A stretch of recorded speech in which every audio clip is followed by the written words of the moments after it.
Hello दोस्तों। आज की कहानी है मुंशी प्रेमचंद जी की सभ्यता का रहस्य। यूँ तो मेरी समझ में दुनिया की 1001 बातें नहीं आती। जैसे लोग प्रातःकाल उठते ही बालों पर छुरा क्यों चलाते हैं। क्या पुरुषों में भी इतनी नजाकत आ गई है कि बालों का बोझ उनसे नहीं संभलता। एक साथ ही सभी पढ़े लिखे आदमियों की आंखें क्यों इतनी कमज़ोर हो गई हैं।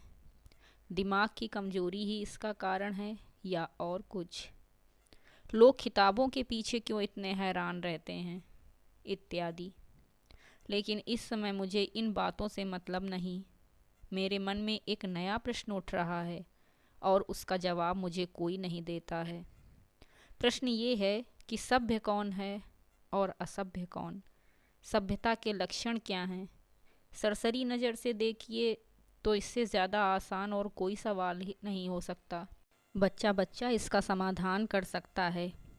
लेकिन ज़रा गौर से देखिए तो प्रश्न इतना आसान भी नहीं जान पड़ता। अगर कोट पतलून पहनना, टाई हैट लगाकर चलना, मेज पर बैठकर खाना खाना, दिन में 13 बार कोको या चाय पीना और सिगार पीते हुए चलना सभ्यता है, तो उन गोरों को भी सभ्य कहना पड़ेगा जो सड़क पर शाम को कभी कभी टहलते नजर आते हैं, शराब के नशे में, आंखें सुर्ख, पैर लड़खड़ाते हुए, रास्ता चलने वालों को अनायास छेड़ने की धुन। क्या उन गोरों को सभ्य कहा जा सकता है? कभी नहीं। तो ये सिद्ध हुआ कि सभ्यता कोई और ही चीज़ है। उसका देह से इतना संबंध नहीं है जितना मन से है। मेरे इने गिने मित्रों में एक राय रतन किशोर भी हैं। आप बहुत ही सहृदय, बहुत ही उदार, बहुत अधिक शिक्षित और एक बड़े ओहदेदार हैं। बहुत अच्छा वेतन पाने पर भी उनकी आमदनी खर्च के लिए काफ़ी नहीं होती। 1/4 वेतन तो बंगले ही की भेंट हो जाती है। इसीलिए आप बहुधा चिंतित रहते हैं। रिश्वत तो नहीं लेते, कम से कम मैं नहीं जानता। हालांकि कहने वाले कहते हैं, लेकिन इतना जानता हूँ कि वो भत्ता बढ़ाने के लिए दौरे पर बहुत रहते हैं। यहाँ तक कि इसके लिए हर साल बजट की किसी दूसरी मद से रुपए निकालने पड़ते हैं। उनके अफसर कहते हैं, इतने दौरे क्यों करते हो? तो जवाब देते हैं, इस ज़िले का काम ही ऐसा है कि जब तक खूब दौरे ना किए जाएं, रियाया शांत नहीं रह सकती। लेकिन मज़ा तो ये है कि राय साहब उतने दौरे वास्तव में नहीं करते जितने कि अपने रोजनामचे में लिखते हैं। उनके पड़ाव शहर से 50 मील पर होते हैं। खेमे वहाँ गड़े रहते हैं, कैंप के अमले वहाँ पड़े रहते हैं और राय साहब घर पर मित्रों के साथ गपशप करते रहते हैं। पर किसी का मजाल है कि राय साहब की नेक नियति पर संदेह कर सके। उनके सभ्य पुरुष होने में किसी को शंका नहीं हो सकती। एक दिन मैं उनसे मिलने गया। उस समय वो अपने घसियारे दमड़ी को डांट रहे थे। दमड़ी रात दिन का नौकर था, लेकिन घर रोटी खाने जाया करता था। उसका घर थोड़ी ही दूर पर एक गांव में था। कल रात को किसी कारण से वो आ न सका था, इसलिए डांट पड़ रही थी। राय साहब ने कहा, जब हम तुम्हें रात दिन के लिए रखे हुए हैं तो तुम घर पर क्यों रहे? कल के पैसे कट जाएंगे। दमड़ी ने कहा, हुजूर एक मेहमान आ गए थे, इसी से ना आ सका। राय साहब बोले, तो कल के पैसे उसी मेहमान से लो। दमड़ी ने कहा, सरकार अब कभी ऐसी खता ना होगी। राय साहब बोले, बकबक मत करो। दमड़ी ने कहा, हुजूर। राय साहब ने कहा, 2 रुपए जुर्माना होगा। दमड़ी रोता हुआ चला गया। रोजा बक्साने आया था, नमाज गले पड़ गई, जुर्माना ठुक गया। खता यही थी कि बेचारा कसूर माफ़ कराना चाहता था। ये एक रात को गैर हाजिर होने की सज़ा थी। बेचारा दिन भर का काम कर चुका था, रात को यहाँ सोया न था, उसका दंड। और घर बैठे भत्ते उड़ाने वालों को कोई नहीं पूछता, कोई दंड नहीं देता।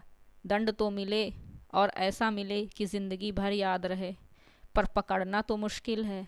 दमड़ी भी अगर होशियार होता तो जरा रात रहे आकर कोठरी में सो जाता, फिर किसे खबर होती कि वो रात को कहाँ रहा। पर गरीब इतना चंट ना था। दमड़ी के पास कुल 6 बिस्वे ज़मीन थी, पर इतने ही प्राणियों का खर्च भी था। उसके 2 लड़के, 2 लड़कियां और स्त्री सब खेती में लगे रहते थे। फिर भी पेट की रोटियां नहीं मैसर होती थीं। इतनी ज़मीन क्या सोना उगल देती? अगर सब के सब घर से निकलकर मजदूरी करने लगते तो आराम से रह सकते थे, लेकिन मौरूसी किसान मजदूर कहलाने का अपमान न सह सकता था। इस बदनामी से बचने के लिए 2 बैल बांध रखे थे। उसके वेतन का बड़ा भाग बैलों के दाने चारे में ही उड़ जाता था। ये सारी तकलीफ़ें मंजूर थीं, पर खेती छोड़कर मजदूर बन जाना मंजूर न था। किसान की जो प्रतिष्ठा होती है वो कहीं मजदूर की हो सकती है भला, चाहे वो रुपया रोज ही क्यों ना कमाए। किसानी के साथ मजदूरी करना इतने अपमान की बात नहीं।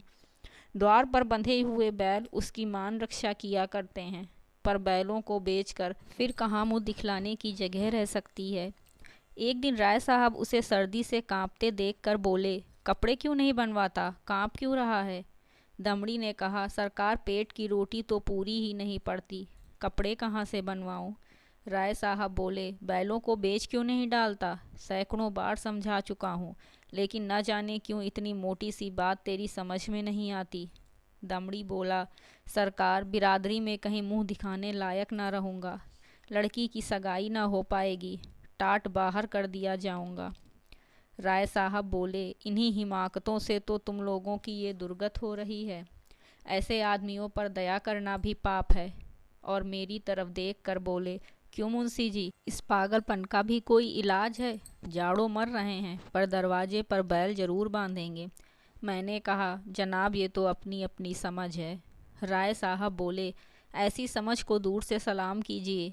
मेरे यहाँ कई पुस्तों से जन्माष्टमी का उत्सव मनाया जाता था। कई हजार रुपयों पर पानी फिर जाता था। गाना होता था, दावतें होती थीं, रिश्तेदारों को न्योते दिए जाते थे, गरीबों को कपड़े बांटे जाते थे। वालिद साहब के बाद पहले ही साल मैंने उत्सव बंद कर दिया। फ़ायदा क्या?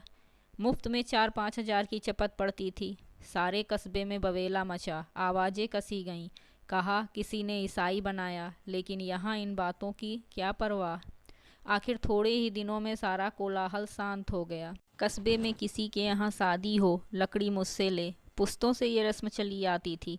वालिद तो दूसरों से दरख्त मोल लेकर इस रस्म को निभाते थे। थी हिमाकत या नहीं, मैंने फ़ौरन लकड़ी देना बंद कर दिया। इस पर भी लोग बहुत रोए धोए, लेकिन दूसरों का रोना धोना सुनूं या अपना फ़ायदा देखूं। लकड़ी से ही कम से कम 500 सालाना की बचत हो गई। अब कोई भूल कर भी इन चीज़ों के लिए मुझे परेशान करने नहीं आया। मेरे दिल में फिर सवाल पैदा हुआ, दोनों में सभ्य कौन है? कुल प्रतिष्ठा पर प्राण देने वाला मूर्ख दमड़ी, या धन पर कुल मर्यादा की बलि देने वाला राय रतन किशोर? राय साहब के इजलास में एक बड़े मार्के का मुकदमा पेश था। शहर का एक रईस खून के मामले में फंस गया था। उसकी जमानत के लिए राय साहब की खुशामदें होने लगीं। इज्जत की बात थी। रईस साहब का हुक्म था कि चाहे रियासत बिक जाए, पर इस मुकदमे से बेदाग निकल जाऊं। डालियां लगाई गईं, सिफारिशें पहुंचाई गईं, पर राय साहब पर कोई असर न हुआ। रईस के आदमियों को प्रत्यक्ष रूप से रिश्वत की चर्चा करने की हिम्मत न पड़ती थी। आखिर जब कोई बस न चला, तो रईस की स्त्री ने राय साहब की स्त्री से मिलकर सौदा पटाने की ठानी। रात के 10 बजे थे। दोनों महिलाओं से बातें होने लगीं। 20,000 की बातचीत थी। राय साहब की पत्नी तो इतनी खुश हुई कि उसी वक्त राय साहब के पास दौड़ी हुई आई और कहने लगी, ले लो ले लो, तुम न लोगे तो मैं लूँगी। राय साहब ने कहा, इतनी बेसब्र ना हो, वो तुम्हें अपने दिल में क्या समझेगी? कुछ अपनी इज्जत का भी ख्याल है या नहीं? माना कि रकम बड़ी है और इससे मैं एक बारगी तुम्हारे आए दिन की फरमाइशों से मुक्त हो जाऊंगा, लेकिन एक सिविलियन की इज्जत भी तो कोई मामूली चीज़ नहीं है। तुम्हें पहले बिगड़ कर कहना चाहिए था कि मुझसे ऐसा बेहुदा बातचीत करनी हो तो यहाँ से चली जाओ, मैं अपने कानों से नहीं सुनना चाहती। स्त्री बोली, ये तो मैंने पहले ही किया, बिगड़ कर खूब खरी खोटी सुनाई, क्या इतना भी नहीं जानती? बेचारी मेरे पैरों पर सर रख कर रोने लगी। राय साहब बोले, ये कहा था कि राय साहब से कहूँगी तो मुझे कच्चा ही चबा जाएंगे। ये कहते हुए राय साहब ने गदगद होकर पत्नी को गले लगा लिया। स्त्री बोली, अजी मैं न जाने ऐसी कितनी ही बातें कह चुकी, लेकिन किसी तरह टाले नहीं टलती, रो रो कर जान दे रही है। साहब बोले, उससे वादा तो नहीं कर लिया? स्त्री ने कहा, वादा? मैं तो रुपए लेकर संदूक में रखाई, नोट थे। राय साहब ने कहा, कितनी ज़बरदस्त अहमक हो, ना मालूम ईश्वर तुम्हें कभी समझ भी देगा या नहीं। स्त्री बोली, अब क्या देगा, देना होता तो दे न दी होती। राय साहब कहते हैं, हाँ मालूम तो ऐसा ही होता है, मुझसे कहाँ तक नहीं। और रुपए लेकर संदूक में दाखिल कर लिए। अगर किसी तरह बात खुल जाए तो कहीं का ना रहूं। स्त्री बोली, तो भाई सोच लो, अगर कुछ गड़बड़ हो तो मैं जाकर रुपए लौटा दूं। राय साहब ने कहा, फिर वही हिमाकत। अरे अब जो कुछ होना था हो चुका, ईश्वर पर भरोसा करके जमानत लेनी पड़ेगी। लेकिन तुम्हारी हिमाकत में शक नहीं। जानती हो ये सांप के मुंह में उंगली डालना है। ये भी जानती हो कि मुझे ऐसी बातों से कितनी नफ़रत है, फिर भी बेसब्र हो जाती हो। अब की बार तुम्हारी हिमाकत से मेरा व्रत टूट रहा है। मैंने दिल में ठान लिया था कि अब इस मामले में हाथ ना डालूंगा, लेकिन तुम्हारी हिमाकत के मारे अब मेरी कुछ चलने भी ना पाई। स्त्री कहती है, मैं जाकर लौटाए देती हूँ। राय साहब बोले, और मैं जाकर जहर खाए लेता हूँ। इधर तो स्त्री पुरुष में ये अभिनय हो रहा था, उधर दमड़ी उसी वक्त अपने गांव के मुखिया के खेत से जुआर काट रहा था। आज वो रात भर की छुट्टी लेकर घर गया था। बैलों के लिए चारे का एक तिनका भी नहीं है। अभी वेतन मिलने में कई दिन की देर थी, मोल ले न सकता था। घर वालों ने दिन को कुछ घास छील कर खिलाई तो थी, लेकिन ऊँट के मुंह में जीरा। उतनी घास से क्या हो सकता था। दोनों बैल भूखे खड़े थे। दमड़ी को देखते ही दोनों पूंछें खड़ी करके हुंकारने लगे। जब वो पास गया तो दोनों उसकी हथेलियां चाटने लगे। बेचारा दमड़ी मन मसोस कर रह गया।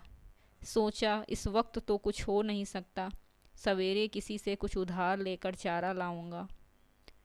लेकिन जब रात के 11 बजे उसकी आंख खुली तो देखा कि दोनों बैल अभी तक नांद पर खड़े हैं। चांदनी रात थी। दमड़ी को जान पड़ा कि दोनों उसकी ओर उपेक्षा और याचना की दृष्टि से देख रहे हैं। उसकी क्षुधा वेदना देखकर उसकी आंखें सजल हो आईं। किसान को अपने बैल अपने लड़कों की तरह प्यारे होते हैं। वो उन्हें पशु नहीं, अपना मित्र और सहायक समझता है। बैलों को भूखे खड़े देखकर नींद आंखों से भाग गई। कुछ सोचता हुआ उठा, हंसियाँ निकाली और चारे की फिक्र में चला। गांव के बाहर बाजरे और ज्वार के खेत खड़े थे। दमड़ी के हाथ कांपने लगे, लेकिन बैलों की याद ने उसे उत्तेजित कर दिया। चाहता तो कई बोझ काट सकता था, लेकिन वो चोरी करते हुए भी चोर ना था।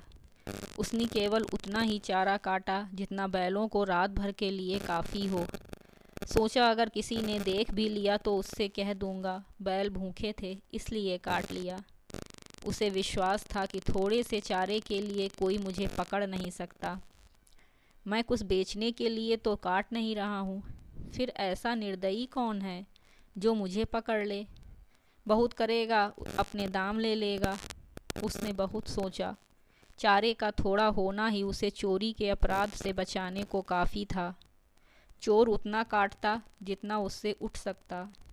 उसे किसी के फ़ायदे और नुकसान से क्या मतलब।